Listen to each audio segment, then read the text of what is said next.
Timelines are a great way of organizing information to see when certain words were most often used, or when things could have happened.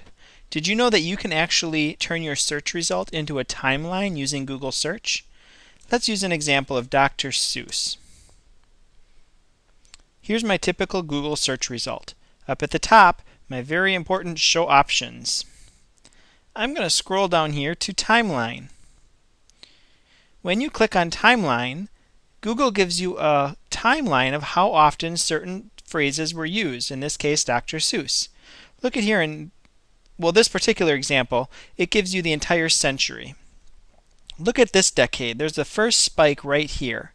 If I click on that, it breaks the decade down by year, and I can see that in 1904 there were lots of mentions of Dr. Seuss.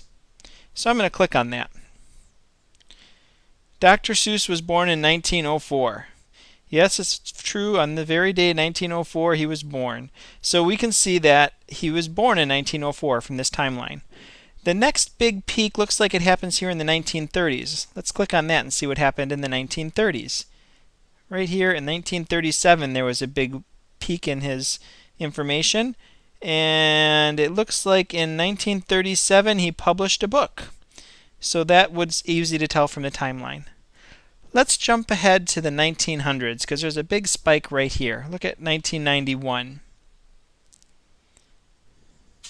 And you can see from these search results that in 1991 Dr. Seuss passed away. There's another interesting phenomena in the 1900s. Look at this spike right here starting in about 1998. There's something unusual that happened with Dr. Seuss's name. Let's look at, whoops, I clicked on the wrong one. I'm going to go back and click on 1998. And let's see why there's so many mentions of him in 1998. March 3rd, Read Across America. Well, I happen to know that it was in 1997 that Read Across America was first designed as an idea.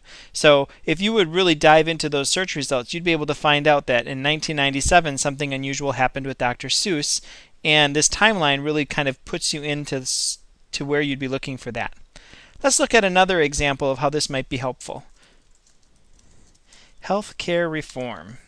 We'll use a political topic. This gives you a visual representation for the last 16 years.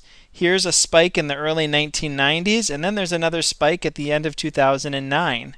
So if you're working with students talking about what happened in history, this would be a great way to talk about how during the Clinton administration they started talking about healthcare, and then during the Obama administration they started talking about healthcare.